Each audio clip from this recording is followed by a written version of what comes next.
This workout is backed up by research, literature, and approved by an Olympian. Regardless of what sport you're training for, I make sure this workout applies to anyone who wants to run faster and become more explosive. Specifically, we're going to be improving our early acceleration. Some key characteristics of this are a forward lean, a foot strike behind or under the center of gravity with shins angled forward. According to the National Strength and Conditioning Association, during the acceleration phase, the body gradually straightens and the strides lengthen. Why is it so important? Untitled, who's coached multiple Olympic athletes, including 9 times Olympic gold medalist Carl Lewis, describes how important each phase of the sprint is, and he breaks it down like this: 1% reaction time, 5% block clearance, 64% acceleration, 18% maintenance, and 13% deceleration. Then, according to a high-speed video analysis courtesy of speedendurance.com, in 2008, when Usain Bolt broke the 100-meter world record, he accelerated up to 50 meters to reach his max speed, maintained it until 80 meters, at which point he began decelerating as he approached the finish line,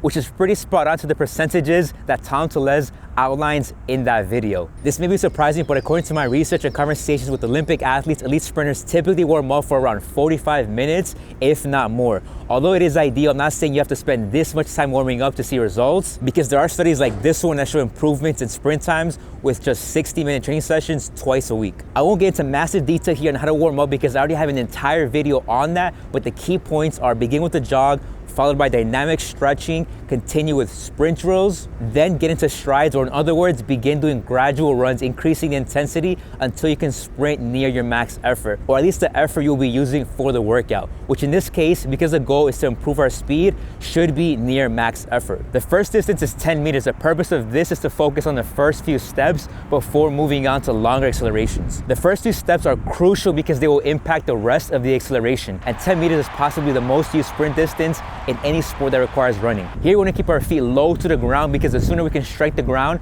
the sooner we can apply force and begin accelerating. Research shows that fastest sprinters apply more horizontal force in the acceleration phase, which is why when I'm recording myself, what I'm looking for in the first few steps is an elliptical motion of the feet rather than a circular one, because an elliptical motion allows you to strike the ground at a horizontal angle better than a circular motion.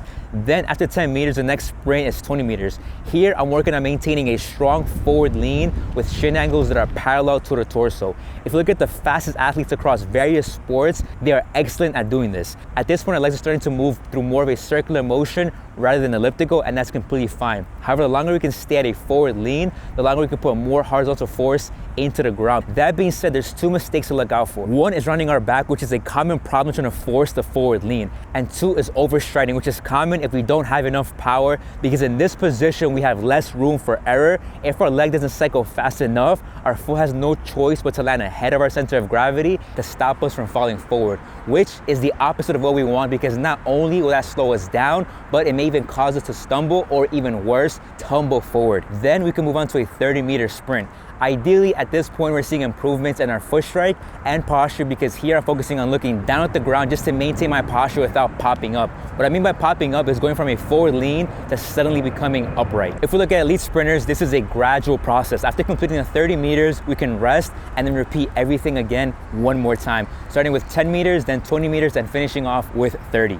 2 rounds for a total of 6 sprints. To make this even better, ideally we would have an electric timing system or a friend with a stopwatch to make sure that we are running faster times as the distances increase. You might be wondering now how long you should rest for. Rather than getting caught up in an exact rest time between sprints, we need to pay attention to how we feel. In terms of energy, you should feel as close as possible to 100% recovered for the next sprint, since the goal here is to minimize fatigue and run fast with every single sprint. Because these are short accelerations, for me this could range between 3 to 6 minutes. Now let's talk about what type of start we should use. Well, that depends on how experienced you are with sprint starts. According to literature, starts from lying, standing, and 3-point starts can develop the fundamentals before moving on to starting blocks. But we can go a step further and ask, what kind of starts are you typically using in your sport? In football, you may already be in motion, so a running start would make sense. In baseball, you're typically standing, so a standing start or falling start might be the most relevant. Use what makes the most sense for your sport. This workout was recommended to me by Mateus, also known as Hurdle Addict. I'm just showing you how I'm implementing it. In the last video, we offered a sprint technique analysis, and the winner of the contest is... Send us your video on Instagram and make sure to follow me there if you want to win future contests. If you're serious about improving your acceleration and running faster, then watch this video next because I show you 2 acceleration exercises that you probably haven't tried yet. One of them is a cheat code for improving your first few steps, and the other is a weird gym exercise scientifically shown to improve your acceleration.